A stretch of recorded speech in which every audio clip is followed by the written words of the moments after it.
Hey guys, I wanted to stop by and do another video blog for you. I'm going to try to do this maybe 2 or 3 times a week or as my schedule allows, but I feel like there's plenty of things to talk about as I get ready for this trip to Korea, and it always is good to be able to talk about things like this, and I think it's really interesting to see, I guess, from a Korean adoptee's perspective, how it feels to be going on this trip and all of that sort of stuff. So, what I wanted to focus on today was just some of the things that I have already done for my birth family search. Um, One of the criteria for being selected to the goal trip is to have some sort of a fighting chance to be able to find your birth family. So that means that you need to have some sort of file. You need to have already done some kind of search for your birth parents. There has to be some sort of information out there, so that gives you a much better chance of being selected. So fortunately, I had access to the file that was given to my parents whenever they brought me back. And I got that from them. Oh, let's see. I started this actually almost 2 years ago exactly, June 22nd, I think, 2013. So that's when I started to really go down this path. And the first thing that I did was to call my dad and ask him if he had any information or paperwork on my adoption. And I didn't think he had anything. I thought it was some sort of private thing and they didn't get any paperwork, but they actually did. They gave me everything that they had been given. So it was a full file showing what I was like when I was a baby and giving me some information on just general statistics like height and weight and how much I use the bathroom and all that sort of thing. So it wasn't a whole lot of identifying information as far as my birth mother's name. So I think they probably left that out of that file on purpose because legally they're not supposed to give me the information that identifies her without her permission. So I did have a couple friends look at my file that know Korean and can read and write and speak it, just to see if there was anything that I had missed, because I thought, maybe by having the adoption agency go through this, they might see her name but know that I can't read it, so they might tell me it's not in there. I don't know. So I did have a couple friends look at it, and they said there wasn't really any identifying information as far as her information was concerned. So I did go ahead and then contact Holt Korea, because that is the adoption agency that my parents worked with. There was another agency, I don't remember the name of it now, but there was an agency actually here in Kansas City that they went through that kind of facilitated everything. But that agency has since closed down, so there's not really anything I can do to contact them. So I did go directly to Holt, and basically there's two Holt adoption agencies. There's Holt International and there's Holt Korea, if I think that's correct. So I first contacted Holt International, and they told me that they couldn't help me because my files were not with them, and that's when I found out that there was actually a Holt Korea. So I then contacted Holt Korea and I asked for any other files that they could give me, and I think they sent me basically the same thing that my parents had. So from there, let's see, I think from there I started my search with Goal. So this was still in 2013. By then it was too late to apply for for a trip, because it was already past the application deadline, and I really wasn't ready for that yet. So I did facilitate a birth family search with them, because they will do it for you from afar. And they went through my file, and they were actually able to find my foster parent's name, which was pretty cool. She remembers me, so I sent them some pictures of me now. And, that's one thing I do want to try to do when I'm there, is to meet her, since I was there with her for, I think, 3 months or so. I think she had several kids of her own, and she just took in foster babies as she could. So I was one of the ones that got to live with her. So that was pretty cool to find that information. Um, it's a very slow process, the birth family search. You have to take into account the fact that Korea is 13 hours ahead. So usually when you're corresponding with them, they're already off work and they're sleeping or whatever. And when they email you back, then it's typically in the middle of the night for me. So it was very much, as I told you before, I'm very impatient and I like to have things happen yesterday. So it was very difficult for me to sit there and wait for emails. Not to mention, this organization and everyone else is so busy. They have adoptee trips coming in. They have hundreds, I can only imagine, adoptees that are emailing them and calling them constantly, trying to do birth family searches. So it's a very intensive process, and it's a very hurry up and wait process. So they did find, supposedly, and the thing that I have to kind of put in as a disclaimer here is that a lot of things that I found out are well, I've heard that a lot of things that you find out may not necessarily be true. And that's not Goal's fault. That's not anybody's fault.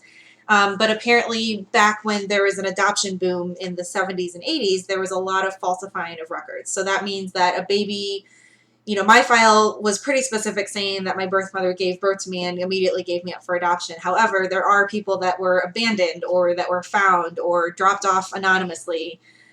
And that is, in a lot of cases, true. But what I think some adoptees have found out as time goes on is that that was not necessarily always the case. Unfortunately, the files in some cases were exaggerated or falsified to make that baby more adoptable.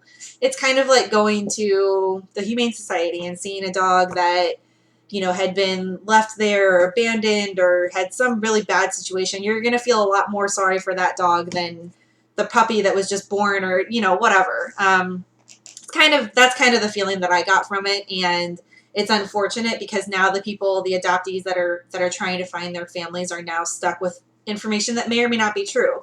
So I feel fortunate because I feel like my story is true because it's really not dramatic. It's just, it was an unmarried couple. The guy, the birth father, found out that the mother was pregnant, and if you don't already know this, then single motherhood and wedlock is a very bad thing in Korea, so it was very shameful.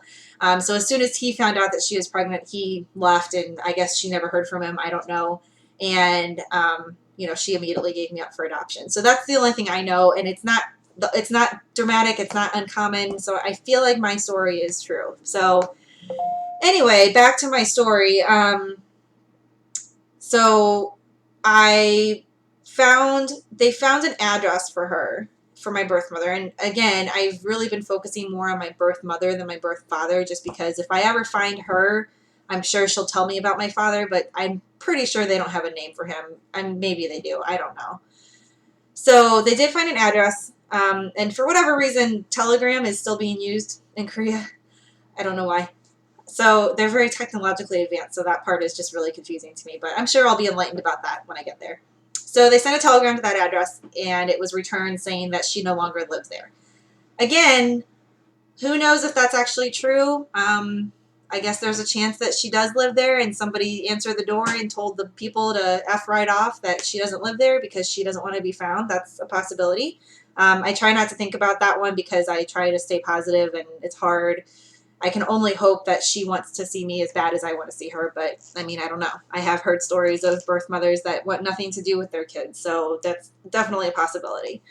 But, I kind of just took it for what it was and said, they basically after that, they told me, there's not really anything else we can do at this point. We can try again in a few months. And so I waited, and then I started a new birth search with a different organization, and I had this exact same result. So that's kind of where I am. I don't know her name. They have her name, supposedly, I think, but they can't give it to me legally. I'm hoping that when I get there, maybe they will give me the entire file and I can have it translated, or, something will happen where I can at least get her name. Because I feel like if I have her name, then I might be able to do more, but maybe that's just me, being too positive. I don't know. The other thing that Korean people have is an identifying number, so it kind of sounds to me like a social security number. And apparently she didn't leave that, so she didn't give that information. So that, if they had that number, it would be a lot easier to find her. So again, this is all just kind of conjecture because I'm only assuming from what they've told me, but it sounds like they don't have it. So I can't thank all of these agencies enough for at least doing their due diligence and helping me. It's very frustrating to get emails that say, sorry, we don't have any information, or sorry, we can't find her, or, just not a whole lot of good news. So, obviously I haven't given up because going to Korea, I feel like, is what I have to do. At this point, I feel like I have to do it because I will always question it. I will always wonder. And if she ends up being one of those birth mothers that wants nothing to do with me, I mean, I'll deal with that when that comes. But, I've read too many good outcomes to really focus too much on that. So I really feel like I need this trip to, I guess, gain some closure. And,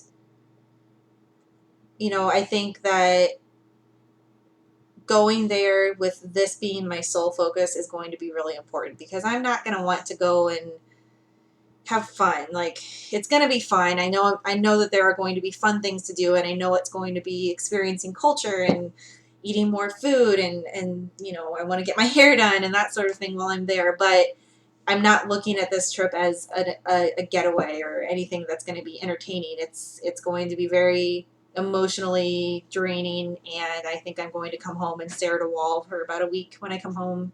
I think I'm going to start crying as soon as I land, and I'm going to be very nervous and afraid and scared. But I think I need this trip, because no matter what the outcome is, I think it will help me move on.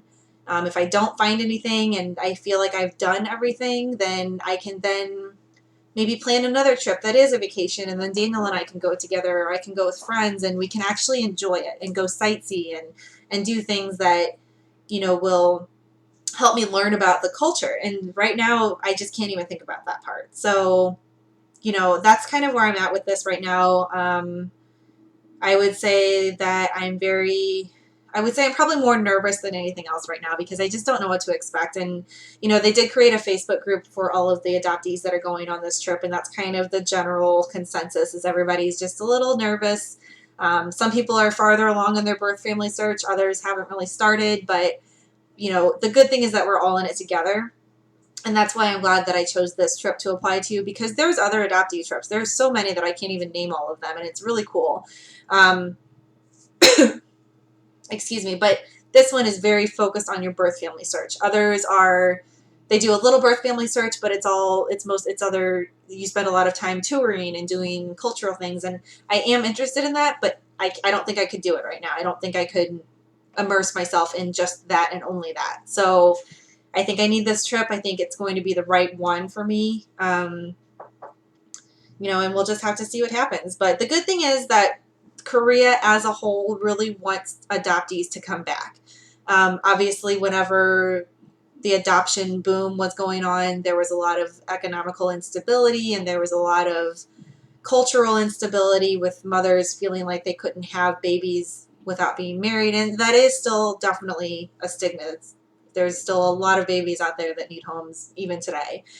But, you know, a friend of mine told me that, you know, at one point the government had actually, you know, apologized more or less. And some adoptees have met the you know, government officials that are in charge, and they've literally said, "We're sorry.